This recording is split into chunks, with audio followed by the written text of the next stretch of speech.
Good afternoon, good evening, good morning, depending on where you are. I'd like to welcome you to this panel of virtual ASN. Normally, this would be a welcome you would have by the director of the virtual ASN program, who's Zsuzsa Csergő.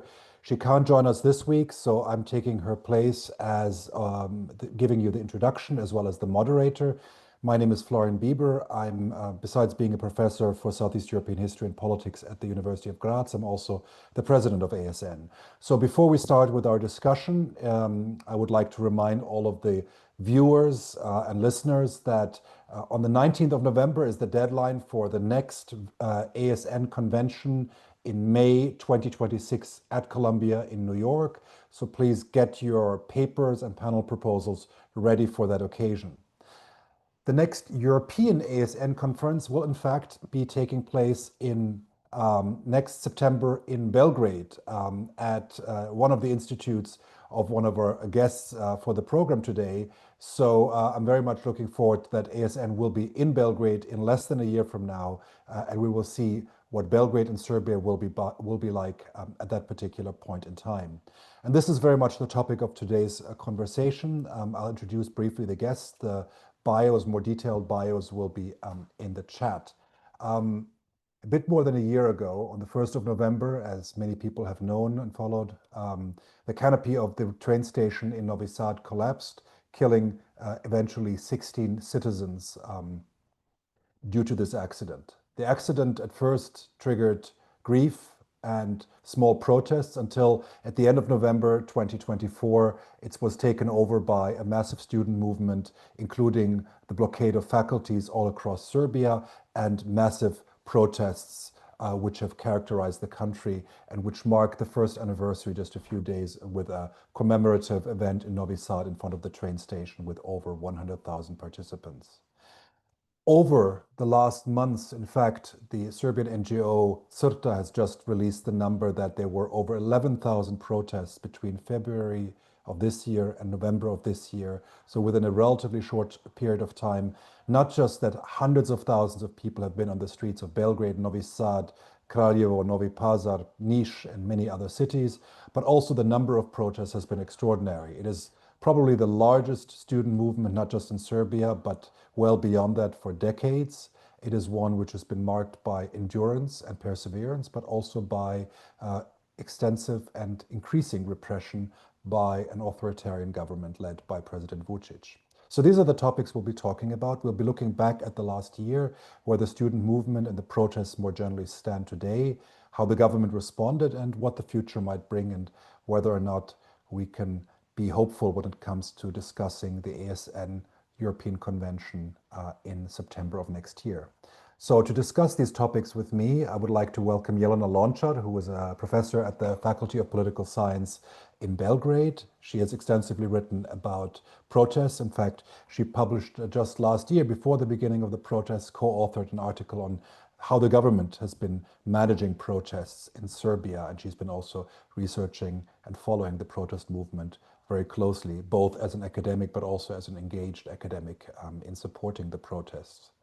We have Filip Balunović, who is a researcher at the Institute for Philosophy and Social Theory, a very prominent research institute in Belgrade, which is in fact going to be the host of the ASN conference next year. He himself has written and followed extensively the protest, also looked at New Left politics in the Balkans, where he's publishing a book on that. And he also authored an important op-ed in the New York Times earlier this year on the student protests. And a third speaker for today is Aleksandra Tomanić. She's been the director of the European Fund for the Balkans for many years. She's been active in student protests herself in Otpor 25 years ago. She's been supporting activism across the Western Balkans, and she's active also as a member of the board of the German Südosteuropa Gesellschaft, the Southeast Europe Association. So welcome to all three of you. We have an open conversation about these topics. I would also like to invite all of the audience members to ask their questions through the Q&A option. You can just ask your question at any point in time when it comes to your mind, and I will pick up those questions and pose them to our interlocutors. So Let's start with you, Jelena. So looking back over the last year of the protest, what for you have been the kind of most striking features? If you were telling yourself uh, on a year ago, on November 13th, before the mass mobilization began, how would you characterize what has happened since?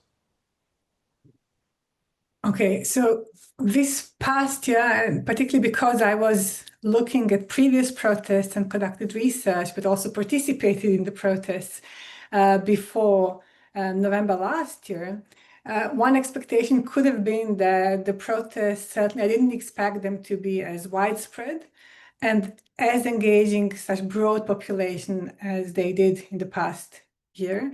So that was one of the things that was very striking.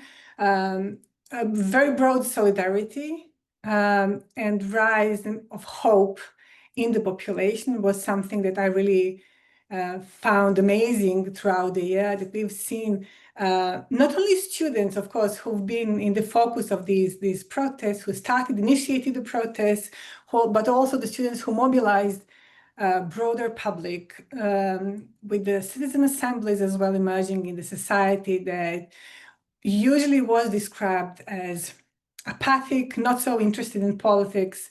Politics was perceived in a very negative way.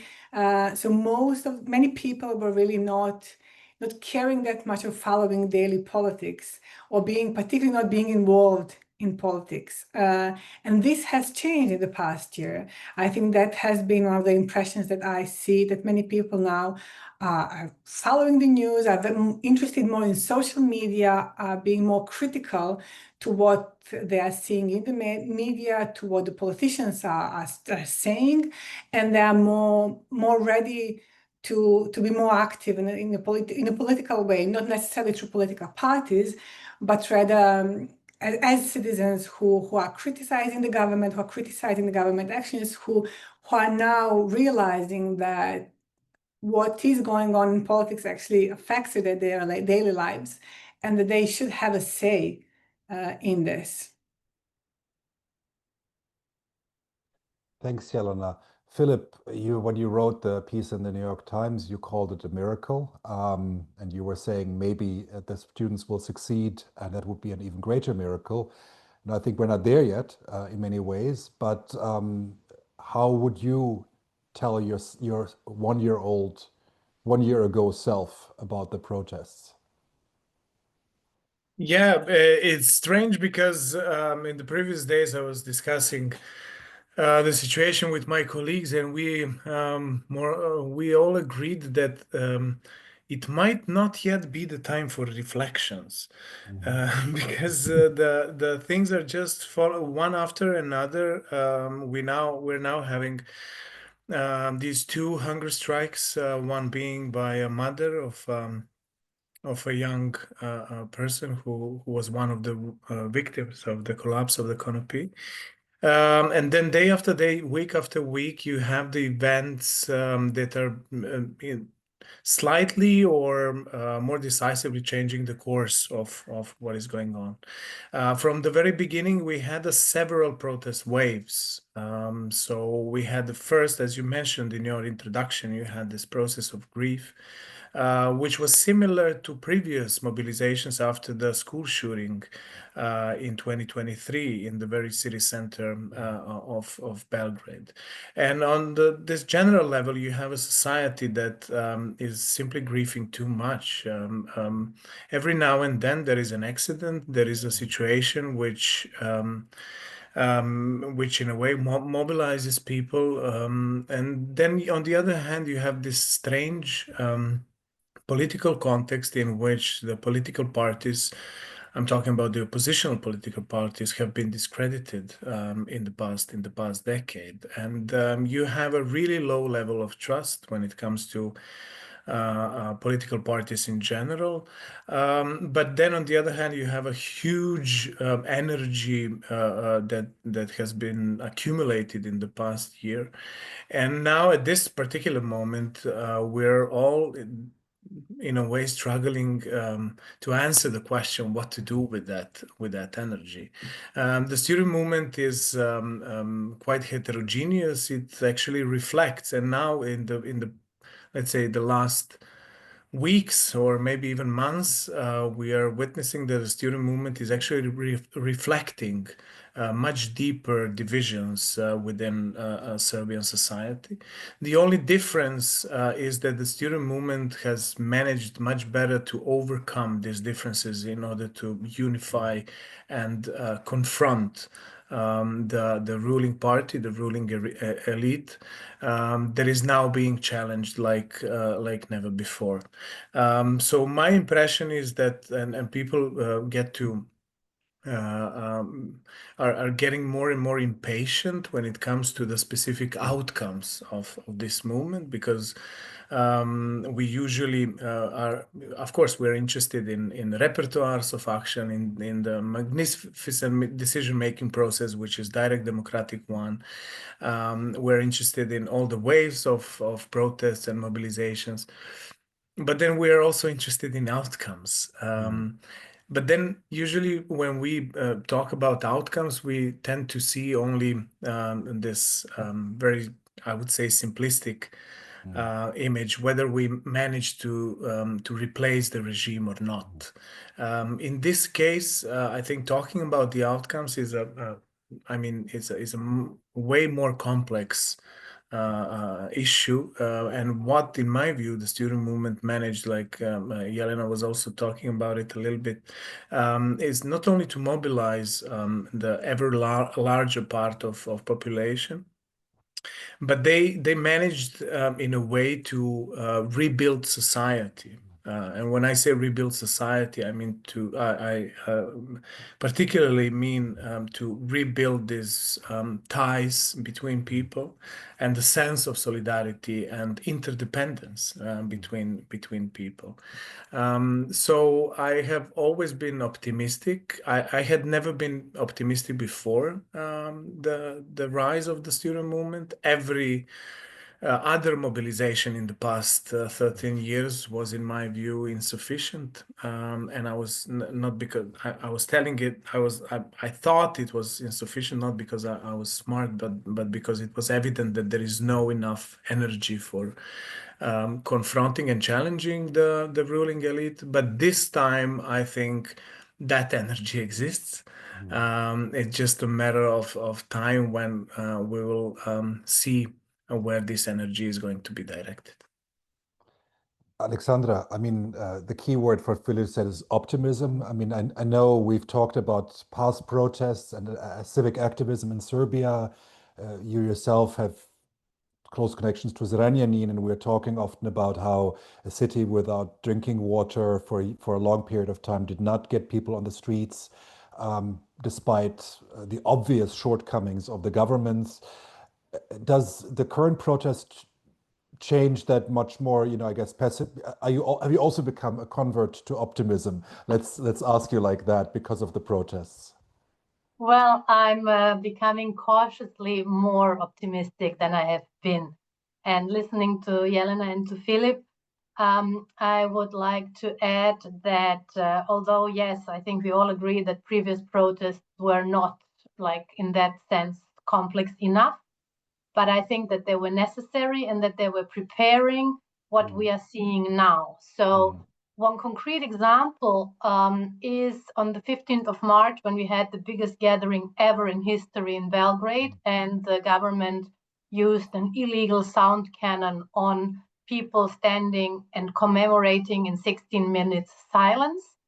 I think that one of the issues was to cause a mass panic, which was about to happen. But due to the really decade-long experience of big gathering and mass protests, people themselves managed to calm that down and to prevent a mass panic, which was just about to happen because people started running, and they started running into the direction where other thousands of people were standing.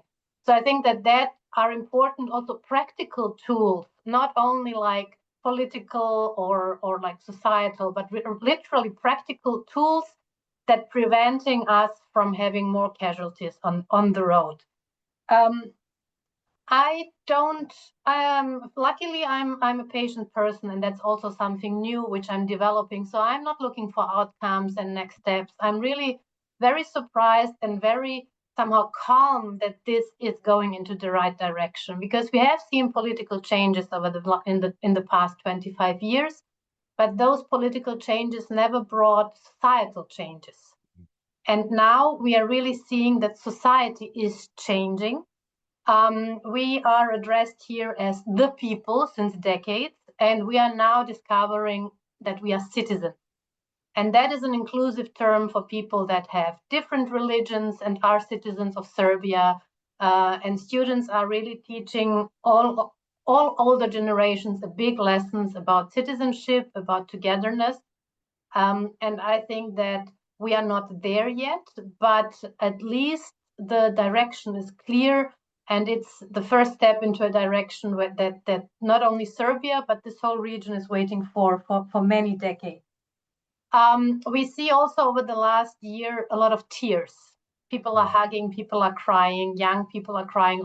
So a lot of tears. So something is changing. And I've written about it, that all these protests, especially these now, but also previous one, are somehow like a collective psychological group therapy, because we live in a surrounding where politicians and controlled media is telling you a reality you're not living.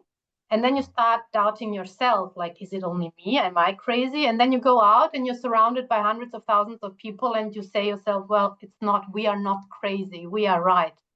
So in many ways, these gatherings are a tool for healing, and healing is something that this society is needing. And when you stand still for 16 minutes with tens of thousands and sometimes with hundreds of thousands of people, 16 minutes can really be long.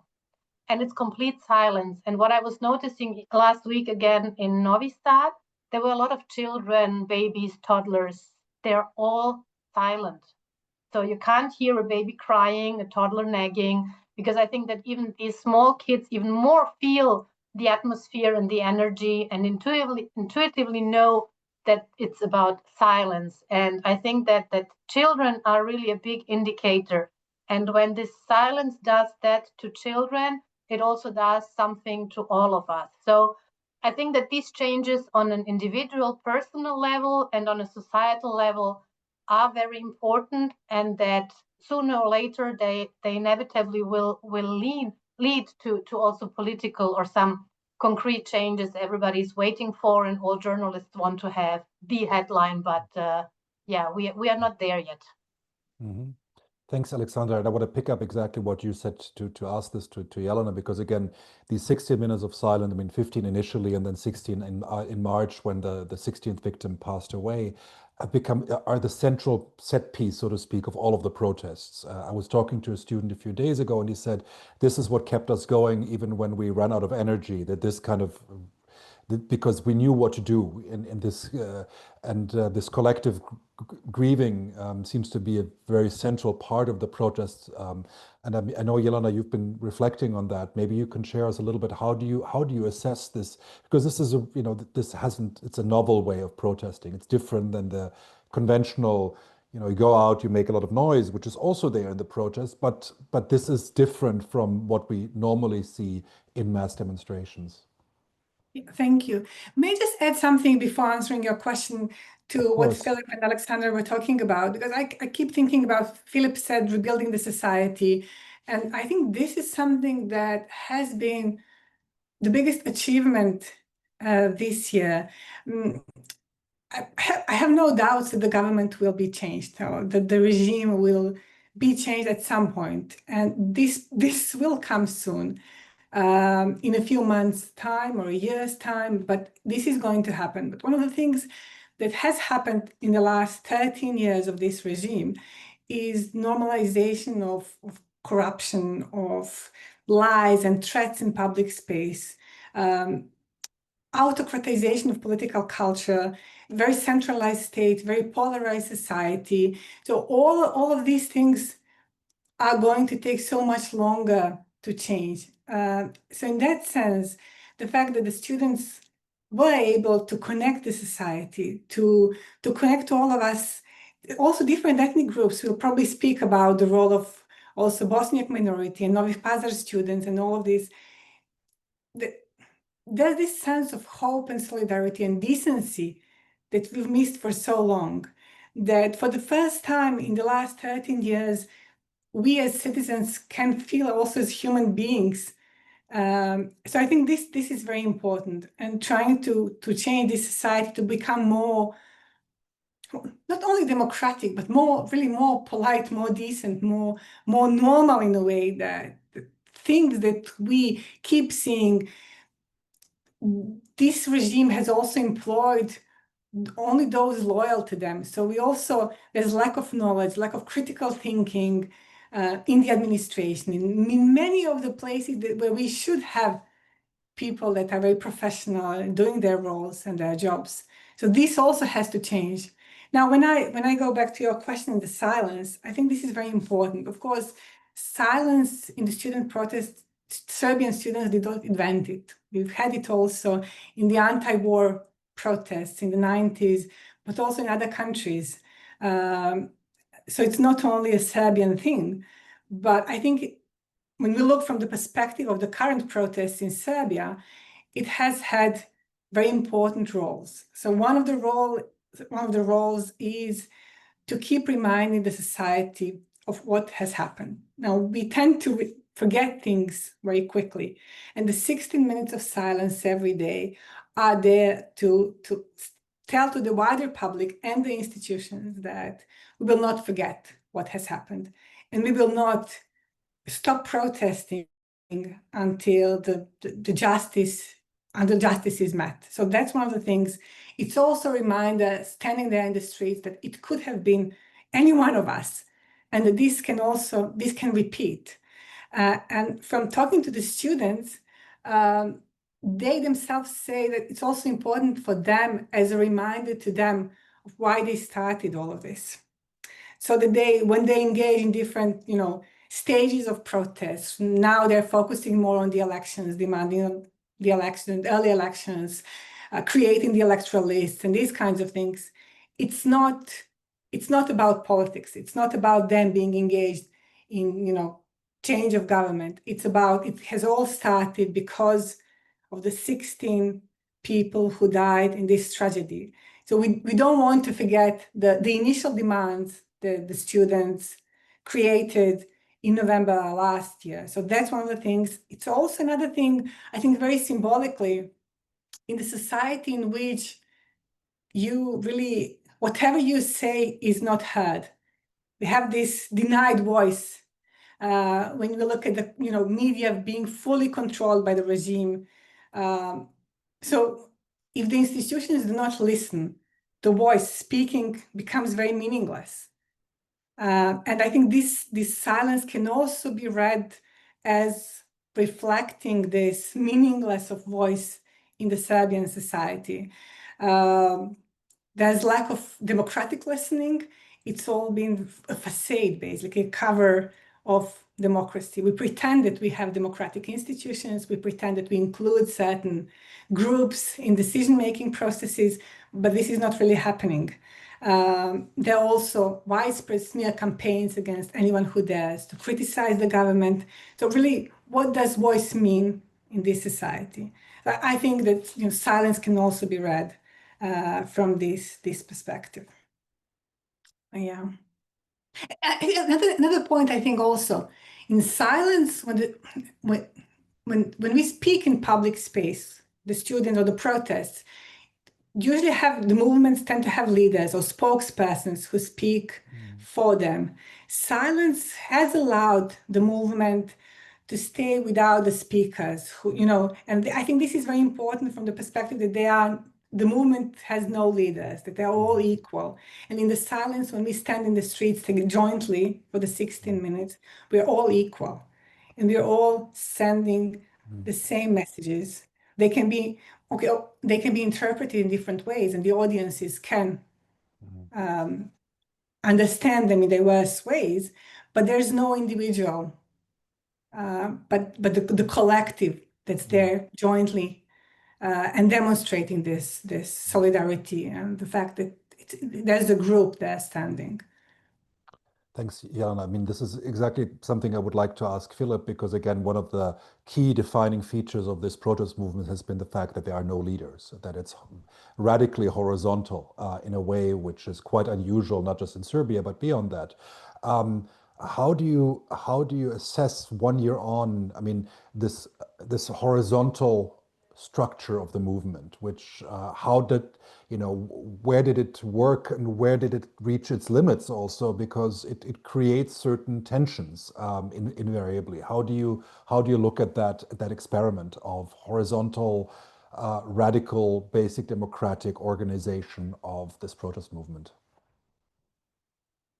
Yeah, this is something when we discuss the ideological nature or the content of the movement, we have troubles. But when it comes to defining the decision-making process that has been adopted by the student movement, it's undoubtedly a super left-wing direct democratic way of decision-making. And I didn't know before talking to students how did they come up with it. It was quite spontaneous. As a matter of fact, the first faculty that was occupied after the attempt of the regime to intimidate them was the Faculty of Dramatic Arts in Belgrade, which produced the domino effect. At some point, every single faculty at every single university was blocked. And then Belgrade started, and then the others followed.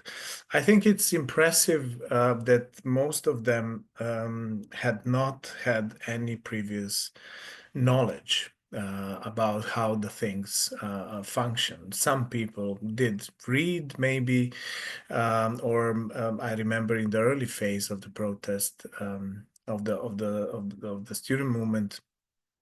I was even invited by some really young first-year students to discuss these methods of decision making, but they didn't need me. They didn't need anyone else. They didn't need expertise. They were learning by doing.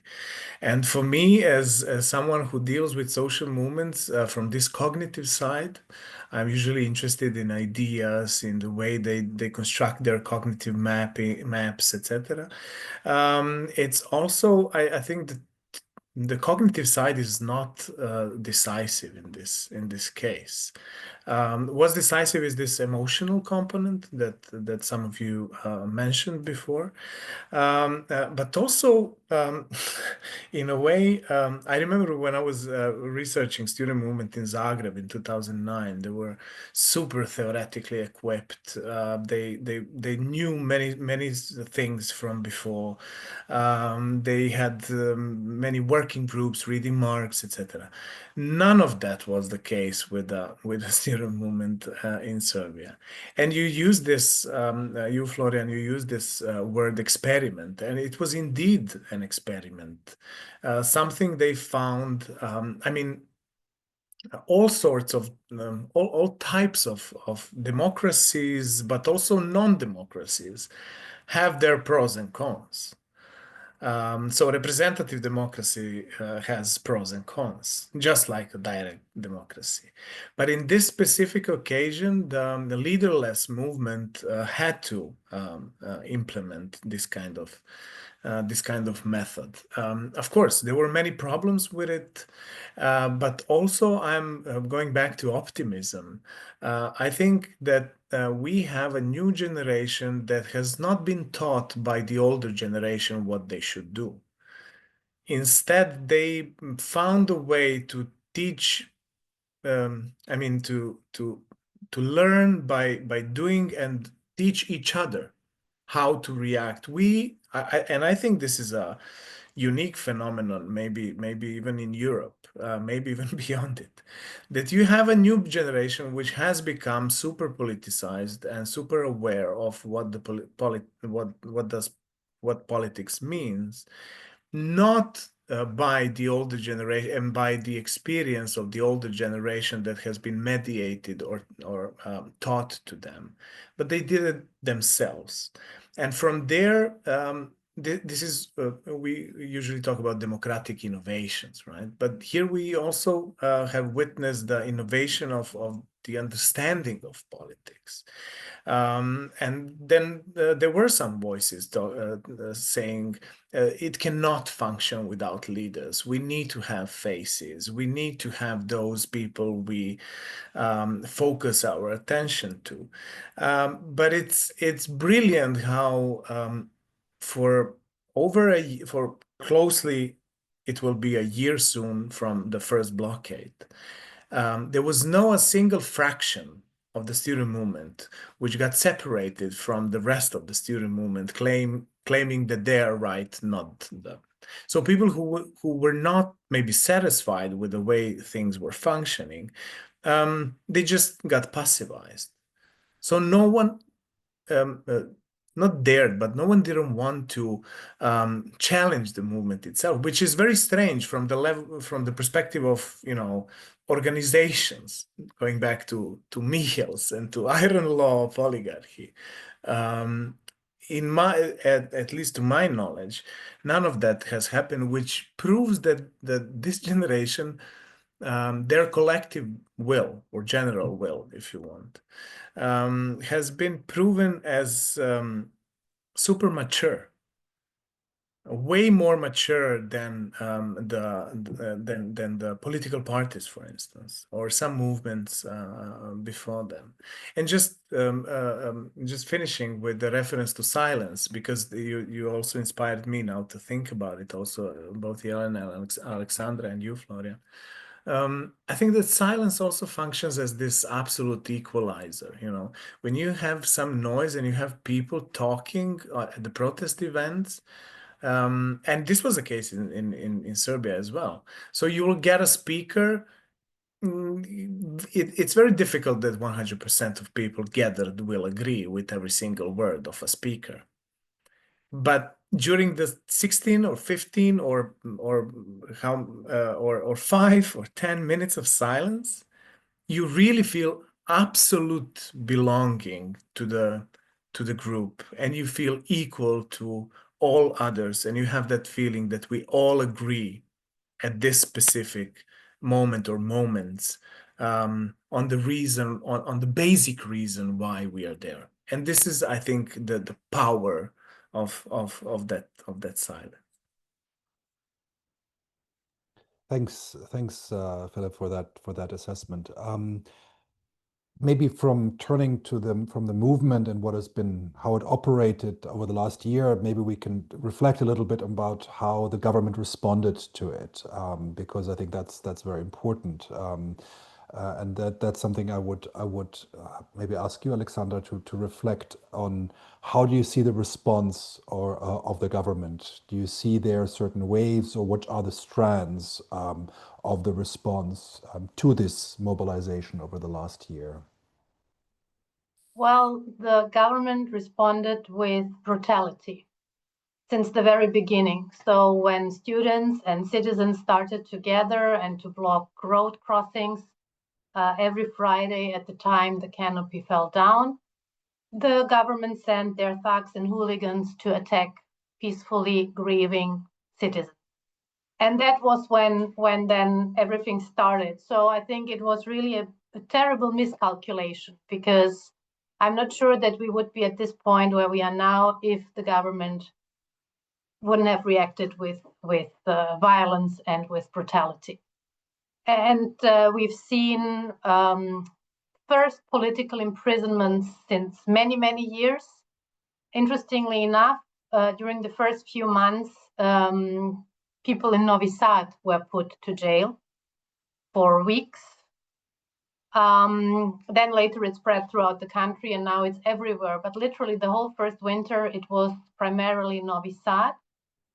People were taken to police stations, brutally beaten up, even old people, who had then to get even certain amputations afterwards. So this brutality to your own people grieving for 16 lives lost, I think that is something, as Filip said, once we start looking of what we live, that will be something, that will be a whole an own chapter of research.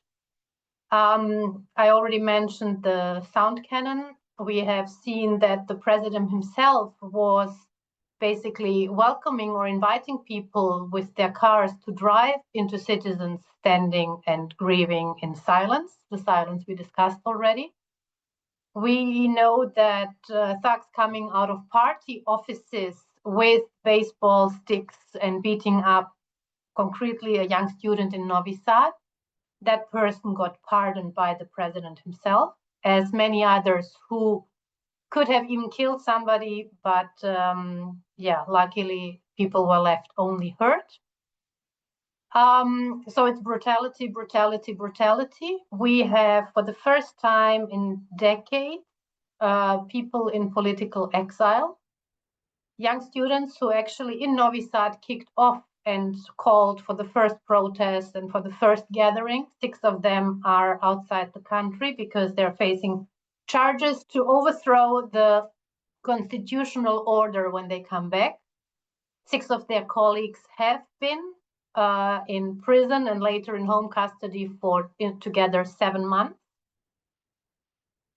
We have seen a summer of tear gassing and brutal police actions on, again, peaceful citizens, because you can see these pictures of police clashing with citizens in other countries, but there the context is different. Here, nobody was attacking anything, neither buildings nor police. People were gathering to grieve, to come back to why we are there outside.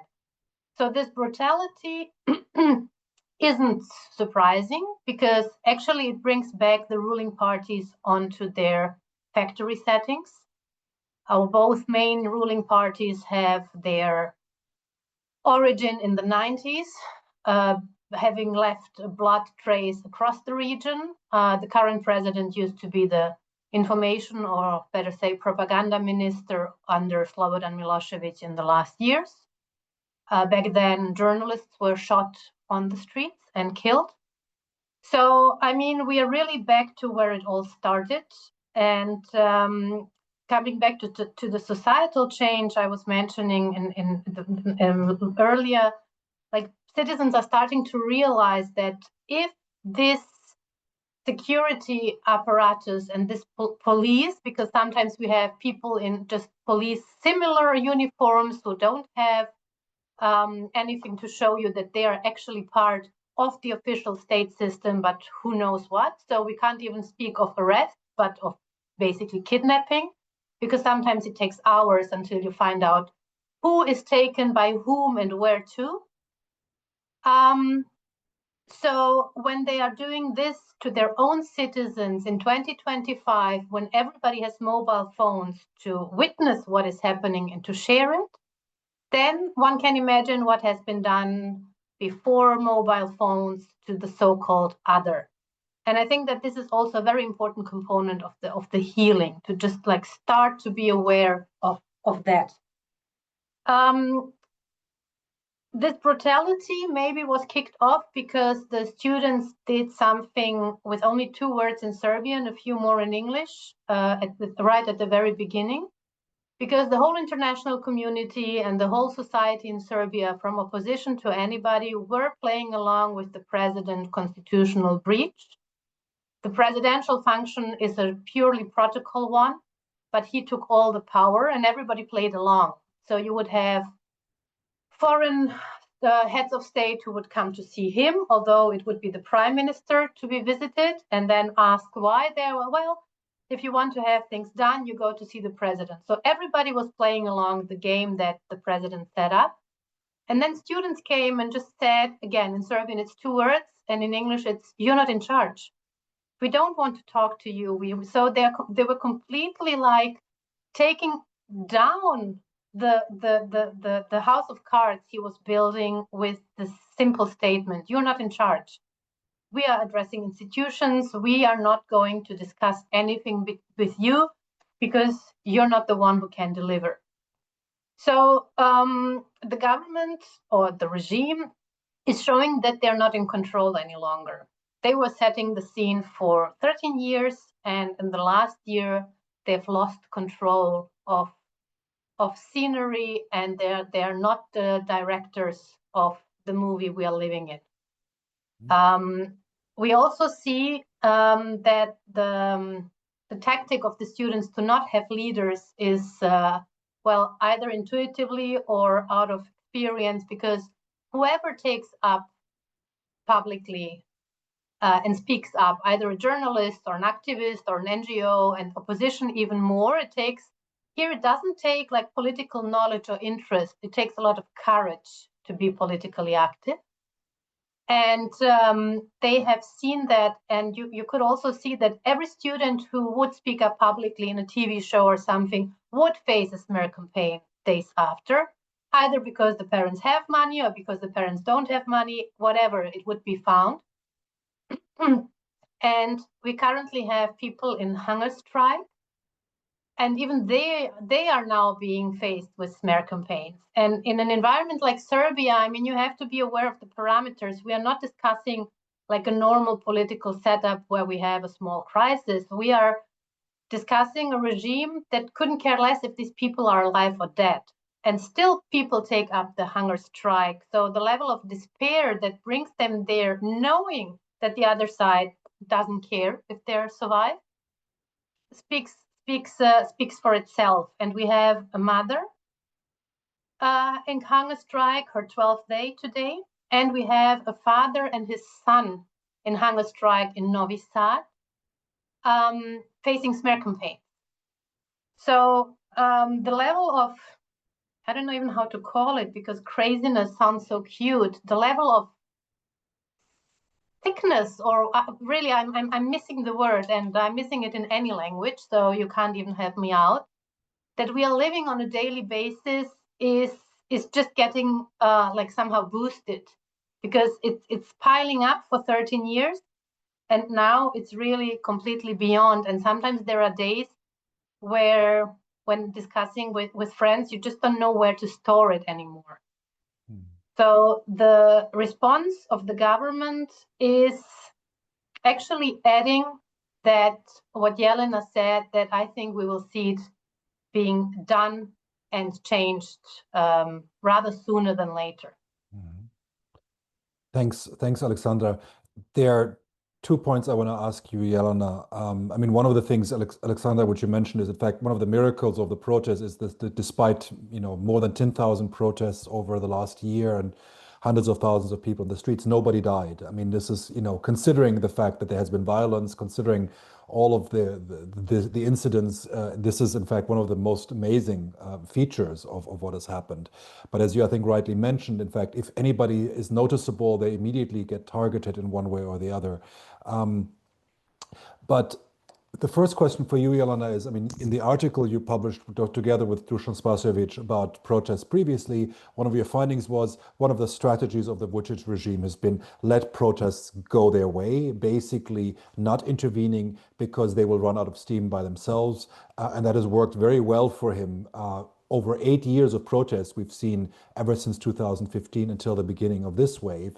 So in a certain way, the behavior of the regime seems rather irrational, especially if we take the fact that the regime had learned the lesson from the 90s that violence doesn't pay. In fact, not having the police there is the better strategy, not intervening and just letting them run their course. So why is the regime acting so much more violently and much more repressive now than it did ever before? So that would be my first question for you, Jelena. And the second one is also, maybe you can tell us a little bit about how this repression manifests itself, not in the street, but more in a certain way, in an administrative way, or even in a revenge against academia, which has been such an important part of the protest movement. Okay, so thank you. Well, I think that the regime started, or the strategy of the regime was, in the beginning, was very similar to the one we observed in the previous protests. The regime expected that this would fade out eventually. And what surprised, I think, everyone was the scale, the length of the protests. So losing patience can be one of the answers to your questions, but we see that the regime did not start with violence. The open violence happened in this summer, but not before. Of course, the regime was supporting and was those who were violent against the students, the individuals who were running over with their cars, driving over the masses, the people who were standing there for 16 minutes of silence. But this was done by individuals, not directly by the regime. It was not done by the police. The first time we see. But in Novi Sad last winter, we had tear gas at the very beginning of November. We had police brutality throughout the winter. So in Novi Sad, it started earlier, not in Belgrade and not in but Novi Sad was targeted from the regime from the beginning. Sure, but the majority of protests happening every day in each part of the country were peaceful, and I believe, and what we can see is that the regime also tried with manipulation and some concessions, which we, of course, know that are not honest concessions, but the regime tried to say, well, we want to fulfill the demands. That was one of the first responses. And then we remember Vučić with all of these folders demonstrating that all the documentation about the renovation of the railway station is published. So he said, okay, the first demand is met. Then there was an increase in the funds allocated to universities, which was on the fourth demand of students. So at some point, the government resigned, which was also framed as meeting some of the demands. Now, of course, when we look at it, even the first time when the government, when the Vučić said, we published the documentation related to the railway station, we've seen that this was not, it was only part, and very small part of the documentation. Then in a few months' time, they said, okay, there's more. Now this is all. Of course, this was not it. And until now, we haven't seen the main documents that are related to the renovation of the railway station, and that would actually point to the corruption and all that the students are asking. We haven't really seen the regime meeting the demands, but there was at first the need of the regime to present itself, particularly to their supporters, as though they were fulfilling some of the demands. I think that they were trying to convince those who support them, their voters, that they are not going directly against the students. And this was combined with constant manipulation, of course, the students being naive, used by some either foreign actors or political parties, a color revolution, these kinds of things. So it's combined manipulation of concessions with constant threats at the same time. So, they would say, they also address different audiences in different ways. We also see it now. Now we have the unified voter register being announced, which is something that ODIHR and international observers, but also all of us who criticize the electoral process in Serbia keep asking for. We've also seen that the regulatory authority in electronic media is now being elected. The council has been elected just a few days ago, yesterday. But of course, the whole process also reveals Serbia is not closed autocracy. It's getting towards there, but it's still a hybrid regime, which is trying to present itself as democratic. So they fulfill parts of the demands. And for the first time in this council that is related to media, we have some independent members. But the catch right there is that they cannot make decisions. The 9th member, the council is composed of 9 members. 4 members are appointed by the ruling party, which are controlled by the regime. We have 4 independent, and the 9th one is not elected, which means there's no majority, which makes the body very dysfunctional. It cannot make any decisions, basically. But the regime wants to present itself as if it did give something in. That's my point. Another thing that is related to academic freedom, I think I think it's very similar to that. So the first reaction was, okay, we'll give you more funds, stop protesting, and the blockade. But then a few months later, we've seen so much more to that. Particularly rector who was targeted, lawsuits against the rector, but also some of the outspoken members of the academic community. There were a few months where the university professors, the employees, did not receive salaries. Another thing was this regulation that was passed this spring, also illegal, because the government in the technical mandate was not actually able to adopt it. It doesn't matter. It still basically cut out duties related to research to only 15%, so that basically most of our time working at the university is about teaching and not research, which has significant consequences to what university education and our work as researchers is about. This regulation is still in force, which basically means that officially, if we look at the regulation, how our work is supposed to be done, is that there's no research in Serbian academia anymore, or in Serbian public universities. Okay, Filip works at the institute, so of course his work is research focused.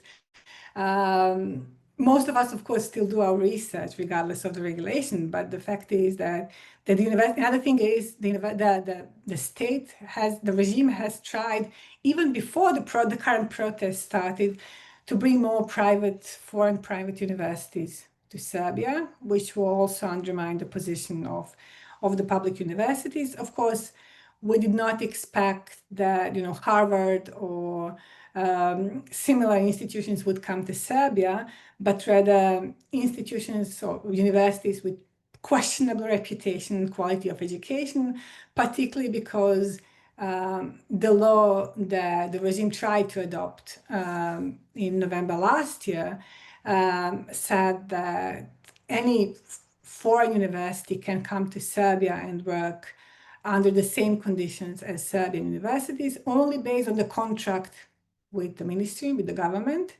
without any proof of the quality of education or accreditation processes, which would then significantly affect higher education in Serbia. There's still the intention of adopting this law and also sharing the budget that was only given so far to the public universities, sharing it also among the private universities. So there are different strategies of undermining the position of public universities in Serbia. Very recently also, foundation of a new faculty, very problematic as well. So I'd say there's so much to it. Particularly related and mostly affected are certainly the rector of the Belgrade University, who was very outspoken in supporting the students, and other professors who speak actively against the regime and support the protests. Thanks, Jelena. Yes, indeed. In fact, what you mentioned last, that this was at the University of Niš, where the so-called Department of Serbian Studies was established, comprising the Serbian language, history, and the Russian language, ironically. But clearly there's also been an uproar and a protest circulated by professors from that university internationally. Let me bring in the first question we have by Dusan Ducic for Filip to kick us off in terms of maybe looking a bit more forward in our conversation. We've mentioned it already. Currently, one of the victims' mothers, Diana Hrka, has been on hunger strike since the 2nd of November in front of the parliament. And Dusan is asking how that hunger strike is influencing the momentum, public sentiment, and future direction of the protests. How do you see that development, which of course has been not just the hunger strike, but there's of course a whole context in terms of also the provocations she's had to endure, not just by the media, but also by Chatsiland, so this encampment of violent Vučić supporters. So how do you see that in terms of the dynamic of the protests at the moment?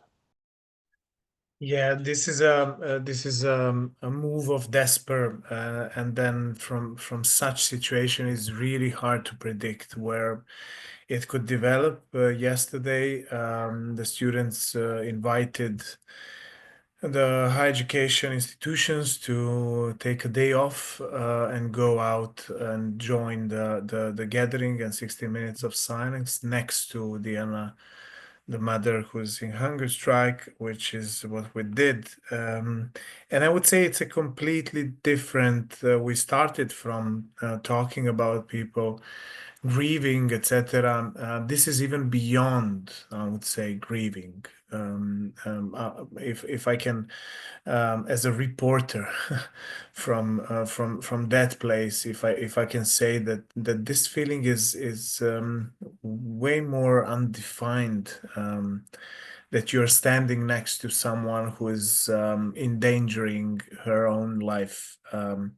And who had gone through the biggest tragedy that a person can go through, right? Losing a child. And then you don't know, honestly, you don't know how to behave. And this is not, you can very hardly build something political from there. You can, I mean, building something political from any kind of tragedy has pros and cons in a sense of political organization, which makes the student movement even more important because they managed to do something after the tragedy. In this scenario, I would say personally that I would want her to stop this hunger strike as soon as possible, as a human. And I'm saying this as a human being, not as a political scientist or a sociologist or a researcher. So I would focus on if you allow me just to reflect briefly on what Aleksandra and Jelena were talking about when you asked them about the reaction of the state. The reactions of the state in plural were quite bizarre in many instances. Starting from what Aleksandra mentioned with the sonic cannon. The weapon, I didn't know, honestly, it exists before it was employed, and I did a little research. I learned that Vucic's very close friend, Benjamin Netanyahu, employs it quite regularly in Gaza. And that was really a surprise. Maybe you can correct me, but I don't know, or I don't remember it has been used on the European soil. At least not that I know.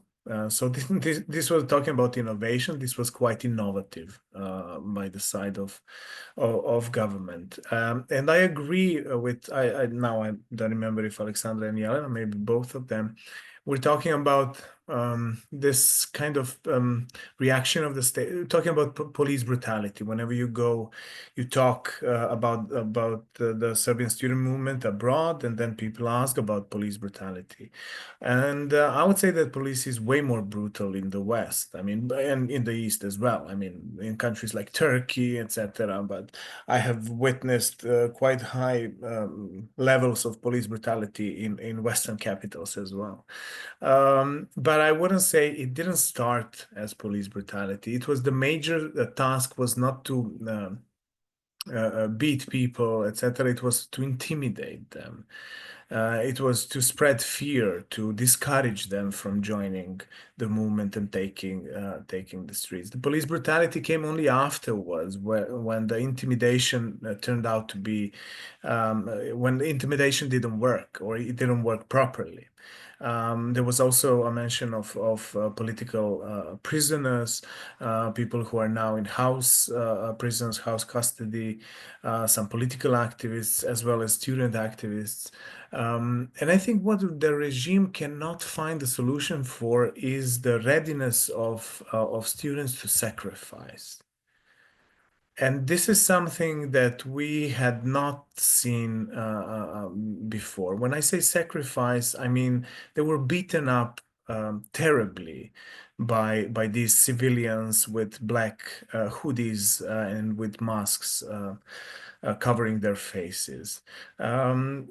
the whole campaign of students marching throughout Serbia and beyond Serbia to Brussels or to Strasbourg. I was in Novi Sad just the day before the anniversary of the tragedy in Novi Sad, when people were welcoming students walking from the city of Novi Pazar to Novi Sad, which is close to 400 kilometers, or students and citizens indeed walking from Belgrade to Novi Sad, which is a bit less or around 100 kilometers. And I could see there was a mention of tears and emotions, and you cannot beat that. You cannot beat that readiness of people to sacrifice, and especially those young people. I mean, they couldn't walk properly after that. They had blood on their socks. They were walking in flip-flops. The night before that, they spent sleeping outside or in someone's houses, etc.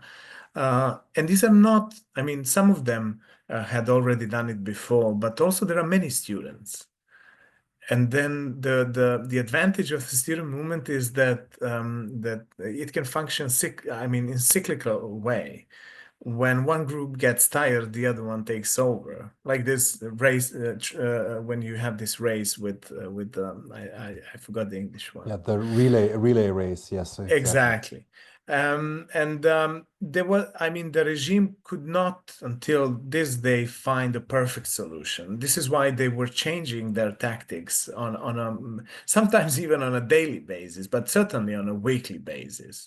So they tried with colored revolution rhetoric. They tried with foreign agents rhetoric. They tried with Ustasha rhetoric. They tried everything they could. And none of the solutions managed to. And if you look at polls, and but you don't even need polls. You just feel the sentiment. You go around the country, you visit protest events, and you can see that people are hopeful. Even if that hope was false, it would be big. But I wouldn't say it's completely false, right? And it's you mentioned this word, this expression, miracle. It's indeed something that beyond all the expectations, especially in the dark era that we are facing right now on the global level, right? With the rise of autocrats in places where we, wouldn't expect them, right? Far from the student movement being ideal. And they are the first ones who are telling us, do not romanticize us.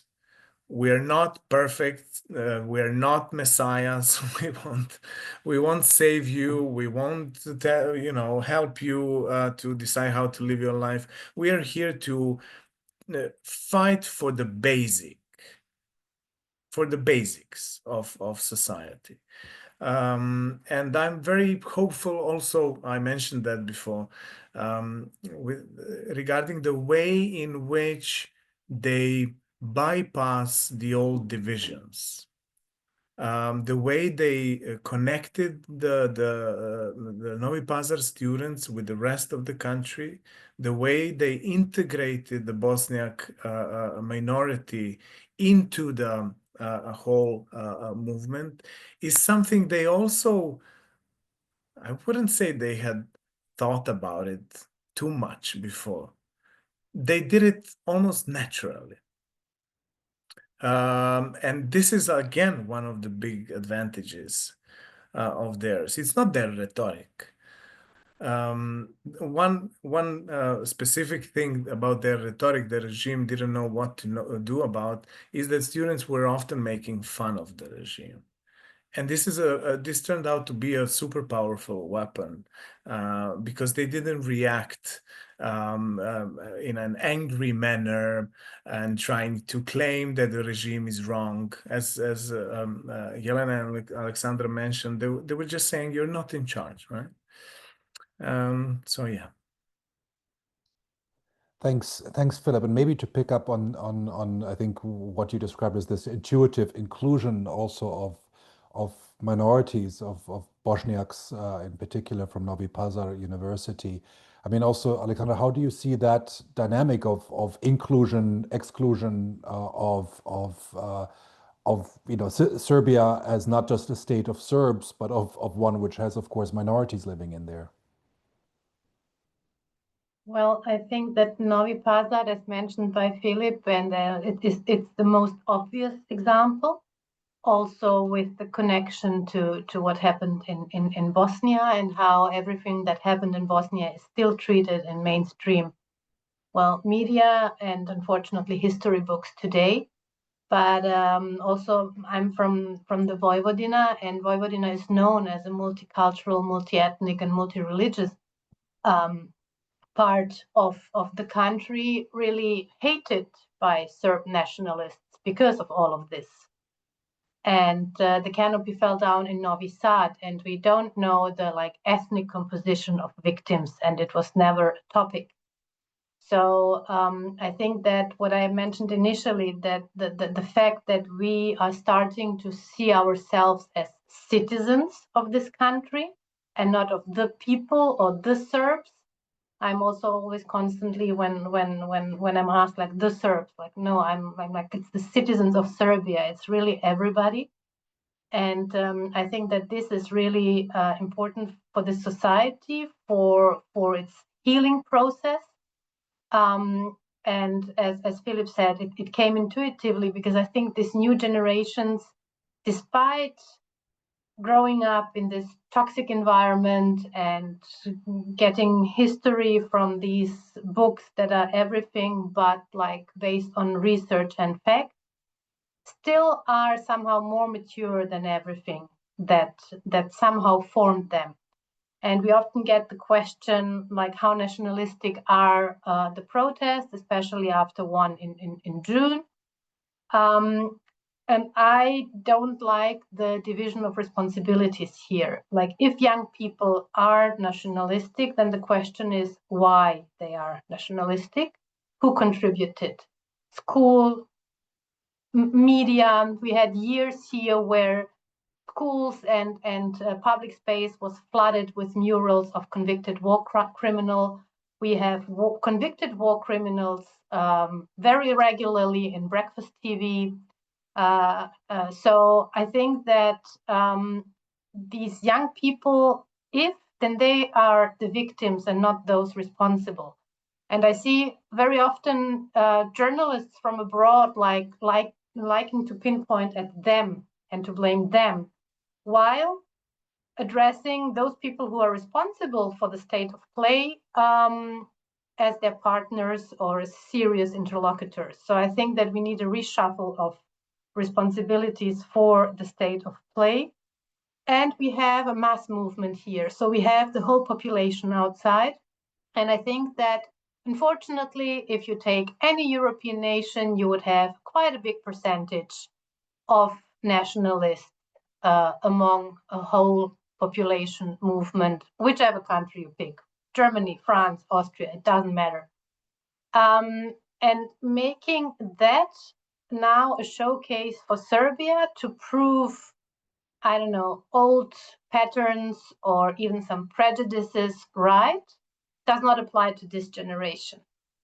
And I think that they're really teaching us all a lesson, and that we should maybe listen more to them, whatever they do. If it is pure intuition, that they see themselves as humans, which is great. Wow, what a development, because we in this region were lacking basic humanity and recognizing each other as humans. And maybe that sounds just too flat, but speaking outside of this region, that's not just a flat statement. That's really substance. And if you allow me just one comment to what Filip and Jelena said, this the despair and this lack of patience here is so huge that we tend to overburden the students now with both responsibility and expectation. And I think that especially older generations should feel a bit more of shame that we waited for people of 20 years to solve all our problems we failed to solve or let happen in the past decade. I'm including my generation who had a big attempt back in 2000, but again, we failed. Nothing in substance changed when Milosevic left. So I think that is really good that they are also that aware to push away that responsibility. And I think it's also good that now other actors are really taking their role. So we have citizens organizing, okay, invited by students, but still these organizations do function on the local level. We have an opposition taking up their political role, especially with EU institutions. And I've seen also one question regarding the role of the EU.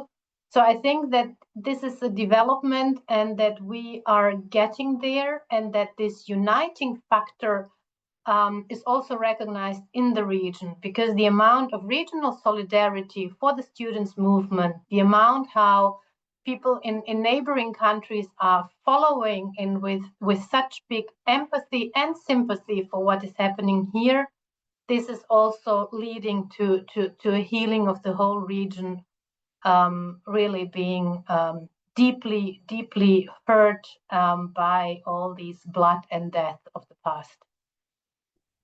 Thanks, Aleksandra. Jelena, you could also, of course, address this, but I would like to bring in the question which Ljubica Đorđević asked. Why? I mean, we talked about the repression of the regime earlier and that it doesn't find the proper answer, but we haven't seen, visible large cracks in the regime. It remains in charge of all the institutions. It's made some, we've talked about the kind of formalistic concessions, but fundamentally, the power remains in the hands of one man, and with him a whole party machinery, which seems to be, nobody is leaving the ship, so to speak, the sinking ship. How do you explain that, and maybe what are we supposed to look out for, maybe in looking forward? What will be the visible cracks you would expect in terms of this regime? Thank you. One of the things is that the regime still has a significant support among the voters. So it hasn't been clear, like if the elections were there 6 months ago, no one would be certain in the outcome of the elections. And it's also that I believe that the regime counts on the voter register stuffing and different irregularities in the electoral process that they used to do before, that this could secure them a positive outcome in the elections. I believe this is less certain as the time passes. Another thing is that the regime has been in power for so long that different interests are certainly intertwined, and it's really hard to get out, even if anyone would want to do that. Many of the people who are in power now were probably involved in different corruptive deals and could be blackmailed, I assume, and then threatened. We've seen it numerous times in the media, how president speaks with a very harsh tone about his allies and even closest people around him, also with threats. So I would say that there's lots of fear there as well, and involvement of personal interest that really they certainly need the regime to survive this. I wouldn't expect like the Socialist Party of Serbia to leave the coalition at some point. Maybe some currents in that party would be interested in doing that, but certainly not the party leadership. Where we could see some difference are some of the minority parties that used to cooperate with the government that could maybe change their mind. We are seeing some of these signals of these shifts now, but we will see how that will develop. So in that case, I think there's so much involved and much more than we actually know. And there will be years after the government is changed that we will be finding out of different deals and corruption and even criminal activities that we all. It's really hard to speak without evidence and claim some things. But we certainly feel that there has been so much crime involved also in different activities of the regime that can also explain why. What Ljubica is asking, why people are still, supporting it. Another thing is, I think that's related to the previous question we had about what the EU can do. I think this is an important question, in the sense that I think we all need greater support for independent media, which very soon there won't be any in Serbia that will be independent from the regime. And this can significantly affect the protests, but also the outcomes of the elections if the students list or the candidates in the students list have no access to the media at all in the electoral campaign. Another thing is also, I'd say, the violence against the protesters. The EU should not be tolerating in any certain way. If there's space for the EU certainly to introduce at least personal sanctions against the individuals who do engage in violence or these kinds of things. The recent resolution by the EU Parliament was a significant step forward. Also, the report a few days ago by the EU Commission is something that was, I think, a good thing. But even if there are some some reforms that the regime is trying to bring there as a facade to what's actually going on, I think that it should not stay only there on congratulating the regime for passing certain laws and these kinds of things, but rather monitoring closely the implementation of the reforms made. I would also say that a potential withdrawal of the EU countries from participation in Expo would be something that could significantly affect the regime, because this has been one of their main projects that they take very personally. Yeah, so there are things that the EU can do, but certainly most of it depends on the citizens of Serbia and what we're going to do with it. Thanks, Jelena, for picking up that question. This is exactly, I also wanted to ask that from Filip and from Aleksandra to get a sense of what would be their recommendations. What can external actors do? What should they do in terms of supporting the protests and sending signals? You've made very concrete suggestions. Let's hear what Filip and Aleksandra, what you would suggest.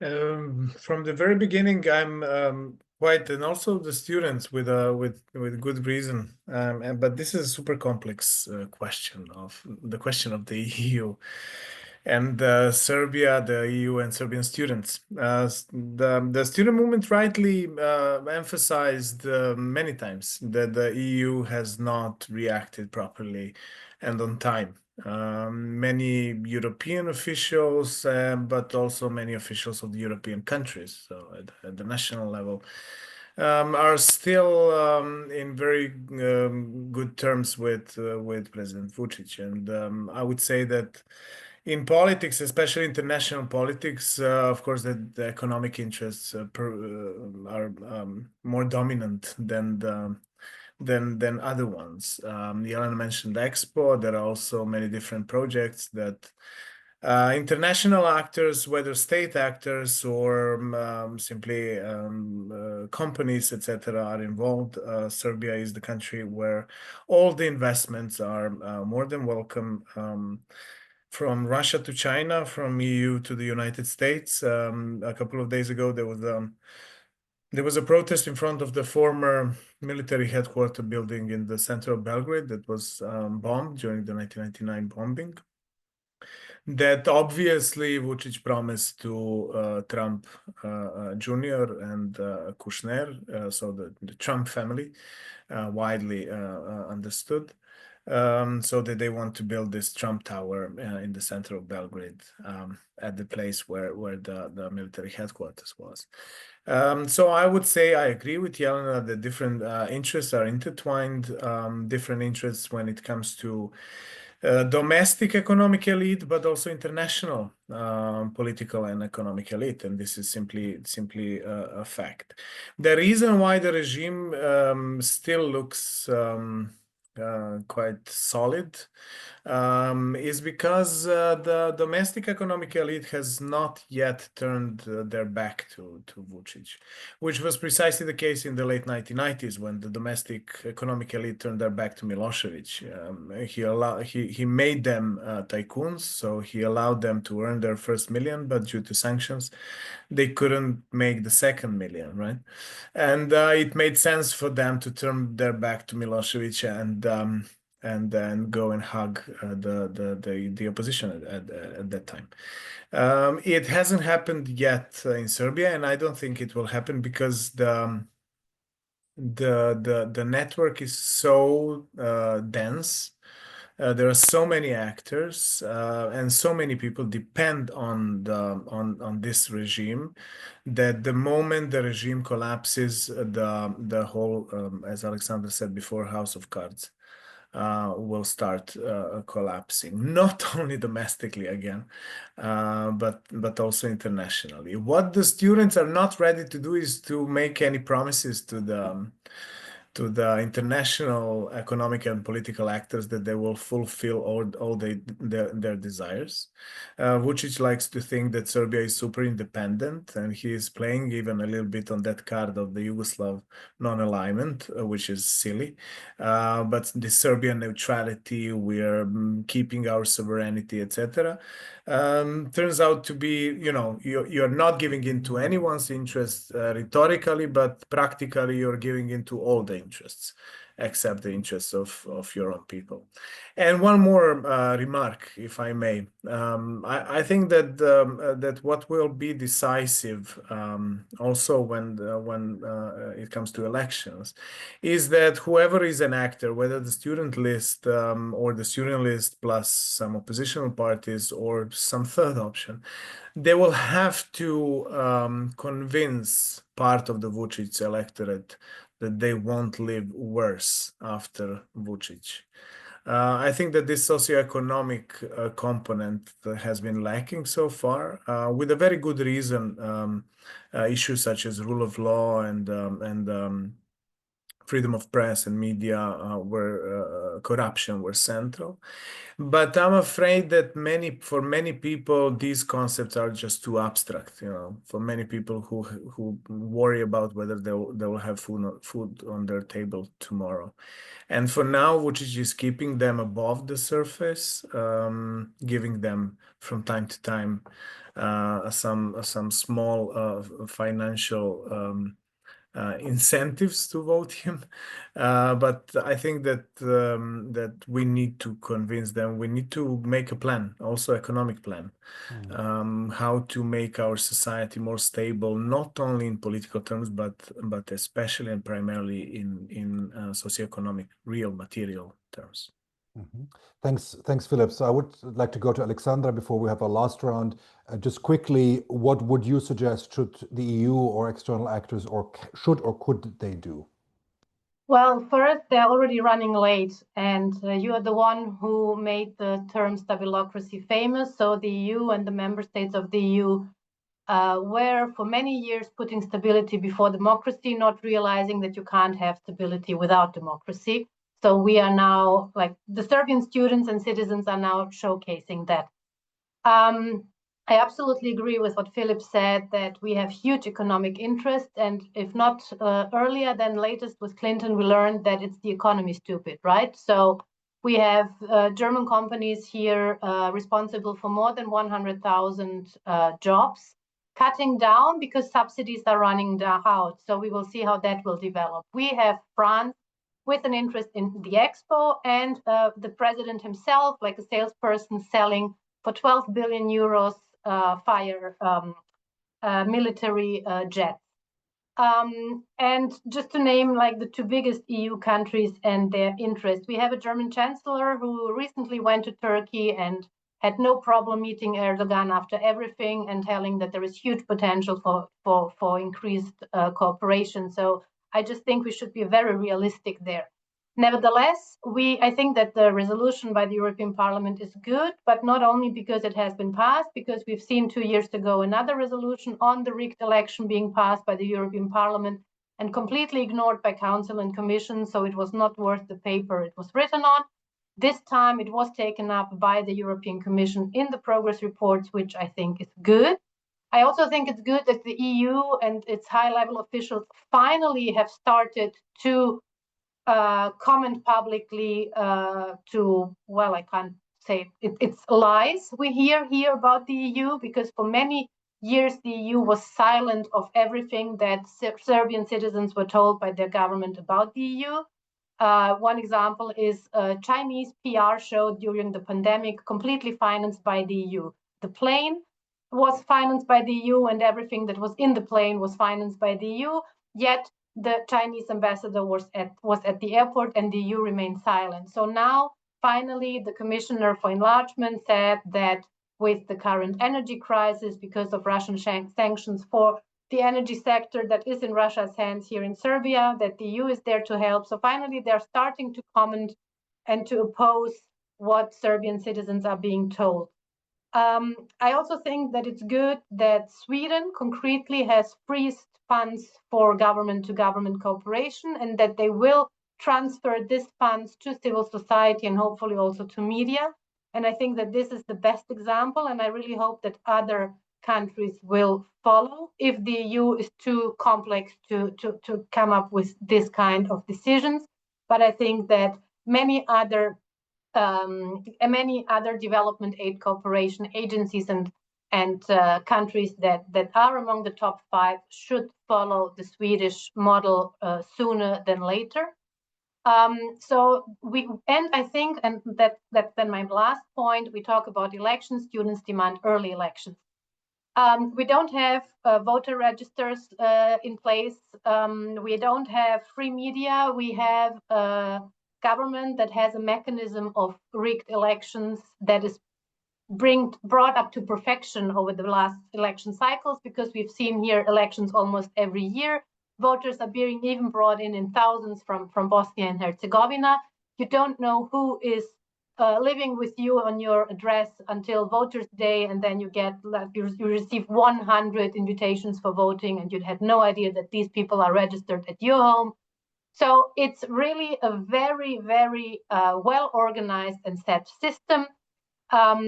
2 things can help there. One will be really a tremendously bigger voter turnout, because this system is set up for a voter turnout we've seen lately, which is only about 50%.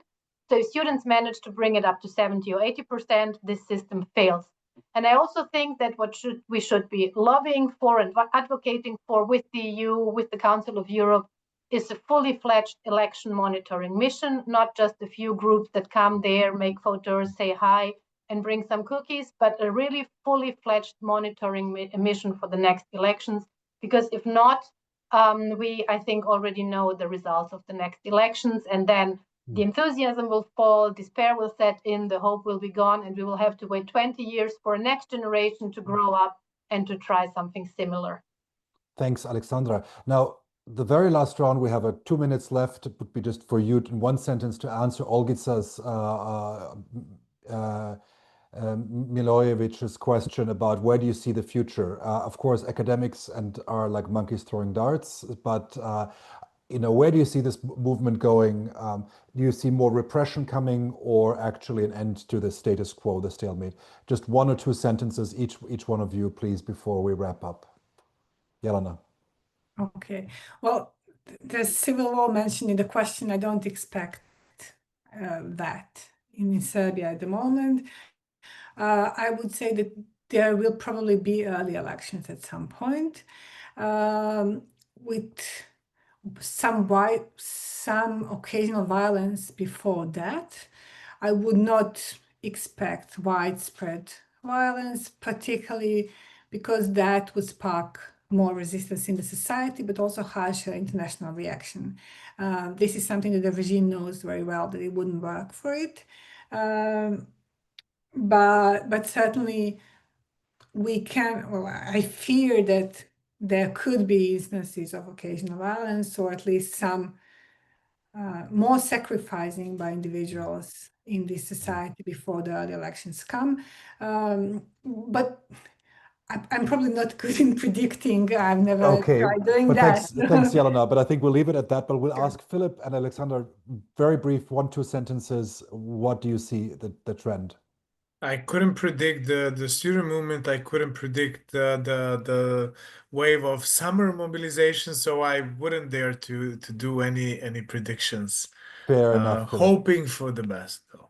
Thank you, Aleksandra. Exactly. I also think it's far too early for pessimism. I think that everything that has been achieved shows that it's really developing greatly. So I think that we should at least give ourselves some optimism. We all deserve it. Thanks. I think this is a good note to end on, that there is actually a sense of optimism despite all the challenges. Thanks to the three of you for being there. Just to briefly mention, please submit your papers for the ASN World Convention by the deadline of the 19th of November.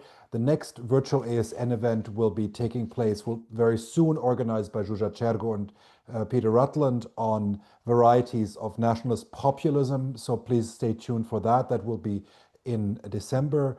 And I would like to thank very much Lucine Potorian and Lisa Horyuchkina for helping us in the background and making this event very smooth. Thanks you all for attending, and thanks to Jelena, Aleksandra, and Filip for your great contributions. Thank you very much. Thank you.